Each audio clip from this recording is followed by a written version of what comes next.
Chapitre 24. L'argent, votre nouvel ami. J'ai travaillé pour un maigre salaire pour finalement apprendre, consterné, que tout pécule que j'aurais réclamé à la vie me l'aurait donné volontiers. Anonyme. Il y a bien des années, Los Angeles a été frappé par une pluie torrentielle continue, telle que je n'en avais jamais vue. Il a plu pendant 40 jours et 40 nuits. Du moins est-ce l'impression que j'ai eue. Les rivières ont débordé, les maisons à flanc de colline ont glissé en bas de la pente, la ville du monde la plus soucieuse de son apparence a été plongée dans un véritable chaos, emportant toutes les coiffures avec lui. C'était le genre de pluie qui vous aurait dissuadé de prendre le volant d'un quelconque véhicule. Moi, je roulais dans une épave décapotable de 23 ans sans calandre, avec la capote qui fuyait, une fenêtre arrière verrouillée au Chatterton et un pneu avant qui crevait tous les 3 jours. Je cherchais une nouvelle voiture depuis longtemps, mais je n'en trouvais aucune qui me plaisait vraiment ou que je pensais pouvoir me payer. Mais un jour que je conduisais ma guimbarde vers le supermarché, les fesses protégées d'une flaque par un sac poubelle et un t-shirt enfoncé dans la portière pour réduire les fuites au minimum, il m'est apparu que j'avais peut-être intérêt à accélérer le mouvement. Je n'étais pas très riche à l'époque, mais j'avais ma propre affaire que j'essayais de développer. Le problème, c'est que j'étais alors coincée entre mon envie de jolies choses chères assorties d'un sentiment de puissance et de réalisation de soi tout nouveau, et la crainte de perdre mes clients si je décidais d'augmenter mes tarifs. Je me sentais en quelque sorte prise au piège entre mes clients et mon estime de moi. En plus, j'avais peur qu'on me traite de grippe-sous, ou d'escroc pratiquant des tarifs prohibitifs sans aucun droit. Je craignais aussi qu'en développant davantage mon entreprise, je ne sois plus capable de la gérer correctement. Il faudrait que j'engage des tonnes de gens, que je passe mon temps à faire des choses que je détestais, j'aurais tellement de boulot que je ne pourrais plus voyager, je dépérirais et mourrais derrière mon ordinateur, la liberté et les rires à jamais perdus pour moi, et blablabla. Je pourrais remplir 4 pages de plus sur les raisons qui expliquaient ma situation, mais résumons en disant que je jouais dans la même division que les types qui conduisaient des voitures, dans le même état que la mienne. Le plus dur, vraiment, c'est que même si je paraissais me trimballer avec les mots « fauché »,« bloqué »,« perdu » écrits sur le front, je savais au fond de moi que je pouvais faire beaucoup mieux. C'est pourquoi, malgré mon compte en banque tellement vidé que s'y répercuterait l'écho de quelques mouches volantes, je suis entrée dans une boutique Audi pour essayer la toute nouvelle Q5. J'ai même laissé le vendeur déblatérer son discours à base de sièges en cuir et d'options premium. Ma tête pensait « A-t-il seulement idée de qui je suis ? Je m'accorde juste un petit fantasme avant d'aller chez Honda, là. » Mais mon cœur en savait plus long. Au fond, tout au fond, il s'agissait bien plus que d'une simple voiture. Il s'agissait de cesser d'être le genre de personne qui ne prend que ce qu'elle peut, et de devenir enfin le genre de personne qui crée exactement ce qu'elle veut.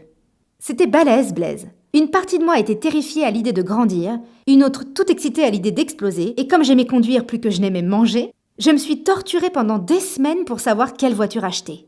J'ai finalement réduit le choix à 2 possibilités. Une Honda CR-V, un petit 4x4 très bien sous tout rapport aux caractéristiques suivantes. Consommation modérée, toit ouvrant, de l'espace pour les passagers, intérieur confortable, système stéréo faiblard, conduite assez amusante, prix décent.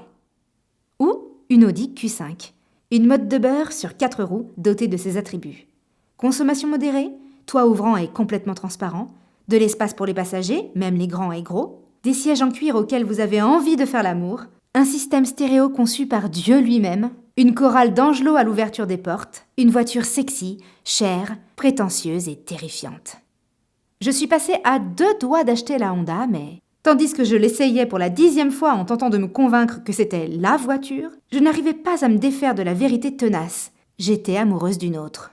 Choisir la Honda aurait été raisonnable, mais je savais que l'aventure, l'amour véritable et toute une nouvelle vie m'attendaient de l'autre côté, hors de ma zone de confort. Sortir de sa zone de confort ? Voilà ce dont je veux parler ici. Après avoir acheté cette Audi, j'aurais dû me réveiller en pleine nuit en hurlant. C'était une telle somme, un montant que je ne comptais dépenser que dans le cas d'une chirurgie cardiaque obligatoire, par exemple. Certainement pas pour quelque chose d'aussi frivole qu'une voiture. Pourtant, après l'achat, j'ai dormi comme un bébé. C'est que, une fois que ma décision a été prise, j'en ai aussitôt pris une autre. Celle de dépasser mes emmerdes et de devenir le genre de personne qui gagne le genre de somme qui permet d'acheter ce genre de voiture et qui fait d'ailleurs tout ce qu'elle veut. J'ai tout de suite trouvé un moyen de payer les traites de l'Audi et je suis certaine que, si j'avais acheté la Honda, je serais encore en train de lutter pour la rembourser. Parce que je serais toujours dans la cour des gagne-petits. Dans l'état d'esprit, je ne peux pas me permettre plus. Je suis du genre à devoir galérer pour tout. Je ne peux plus sortir du moule et viser quelque chose apparemment hors de portée, etc. Quand vous haussez le niveau de ce que vous pensez pouvoir accomplir et que vous décidez de vous engager à fond, les moyens pour y arriver s'ouvrent à vous. Attention, je ne vous demande pas de dilapider imprudemment tout votre argent dans des stupidités. Je parle d'élargir le champ de ce que vous croyez pouvoir atteindre dans tous les domaines de la vie. Dans le cadre de ce chapitre, je vais me concentrer sur l'argent dont vous pensez disposer pour acheter des choses et faire les expériences que vous désirez vraiment. Que l'argent se trouve ou non sur votre compte en banque, on s'en moque. Je n'avais pas d'argent sur mon compte quand j'ai acheté ma nouvelle voiture. Quand vous vous considérez prêt à entrer dans la cour des grands, c'est-à-dire que vous quittez votre emploi médiocre pour investir dans votre propre affaire, que vous achetez une maison, que vous envoyez vos enfants dans le privé, que vous engagez un coach, une femme de ménage, que vous vous payez un nouveau matelas, etc., il faut soit que vous payiez avec l'argent dont vous disposez, soit que vous fassiez exister l'argent que vous n'avez pas. Et faire exister de l'argent risque d'être difficile si vous vous entêtez à penser qu'il n'y en a pas pour vous, et qu'en plus, vous n'êtes pas le genre de personne capable d'en gagner ou de le rembourser quand vous l'empruntez. Afin de transformer votre vie, il vous faudra peut-être dépenser l'argent que vous avez, faire un prêt, vendre quelque chose, emprunter à un ami, prendre un crédit à la consommation ou que sais-je. C'est ce qui va à l'encontre des croyances très bien ancrées en nous, selon lesquelles s'endetter est irresponsable. À moins que ce soit pour poursuivre des études, bien sûr, si on l'a décidé, et dans ce cas, c'est parfaitement normal. Il s'agit de sauter dans l'inconnu. Dans un monde dans lequel vous désirez ardemment prendre place, il vous faut exiger de vous-même de vous hisser à cette hauteur et de commencer à vivre votre vie, bordel.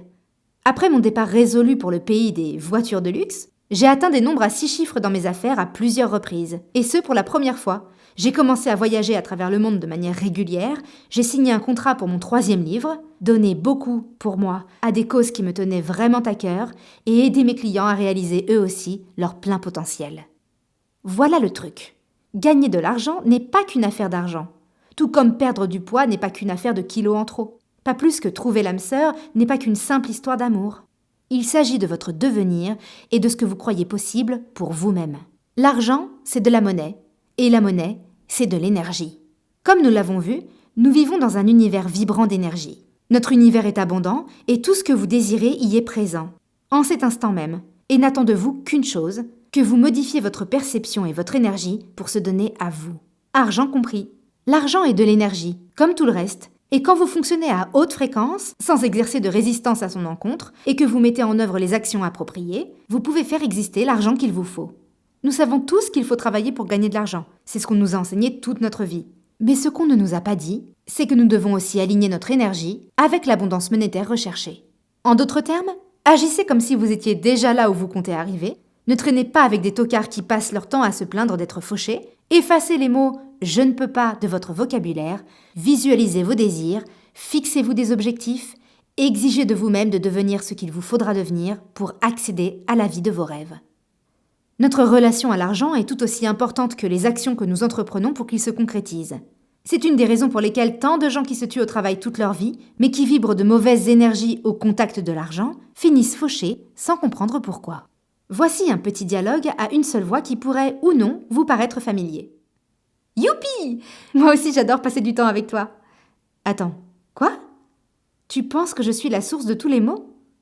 Comment tu peux dire ça ? Tu répètes sans cesse que tu aimerais m'avoir rien que pour toi, même si tu as peur d'admettre que tu m'aimes. Et tu dis que je ne suis pas là pour toi, et que tous les gens qui m'aiment ne sont que des porcs cupides. Et pourtant, tu es aux anges dès que je me pointe. Tu fais tout pour que je vienne.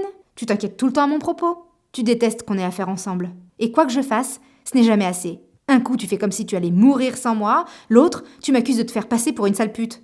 Eh bien, tu sais quoi ? C'est fini. À plus, gros taré. Étant donné que c'est là, ou presque, le genre de relation que la plupart entretiennent avec l'argent, je ne crois pas que la question soit « pourquoi ne parvenons-nous pas à gagner l'argent qu'il nous faut ?» En réalité, c'est « et comment diable le pourrions-nous ?»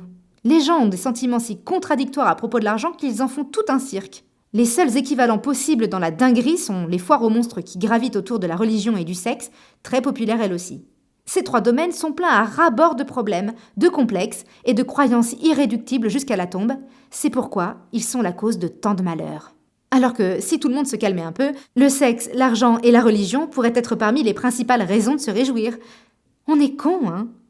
Pour faire entrer joyeusement l'argent dans nos vies, nous devons comprendre que nous entretenons avec lui une relation et que nous devons traiter celle-ci comme toute relation importante, avec attention, désir, effort, respect, tendresse, amour, etc. Vous débarrasser de votre peur et de votre haine de l'argent, qu'elle soit consciente ou inconsciente, est essentiel pour en gagner. Pendant longtemps, j'étais très fière d'être pauvre. Je me sentais tellement plus noble dans ma poursuite de l'art, du plaisir et de l'altruisme que ces gens qui perdent leur vie à la gagner. Pas moyen que je sacrifie ma vie géniale pour partir à la poursuite du billet vert. Du coup, j'avais le choix entre avoir une assurance santé ou un endroit pour vivre. Je gâchais un temps précieux qui aurait pu me servir à gagner de l'argent en allant chercher mon essence 3 kilomètres plus loin afin d'économiser 1 centime au litre, à farfouiller dans les piles de vêtements chez Emmaüs, à découper des coupons de réduction, à traquer les soldes, à me renseigner sur les bars qui offraient les cacahuètes pendant l'happy hour, des trucs super productifs dans le genre. Dans ma quête pour faire de l'argent une partie négligeable de ma vie, j'y pensais en réalité beaucoup plus que n'importe quel Richard. Ce dont je n'avais pas conscience, c'est que ce n'est pas une situation binaire. Je pouvais gagner beaucoup et conserver mon intégrité, et m'amuser plus, et créer plus, et aider davantage les autres et faire une grande différence dans la vie. Oh, il fallait que je travaille sur moi. Il fallait que j'arrête avec mon équation vouloir/avoir de l'argent égale ordure cupide. Il me fallait un plan.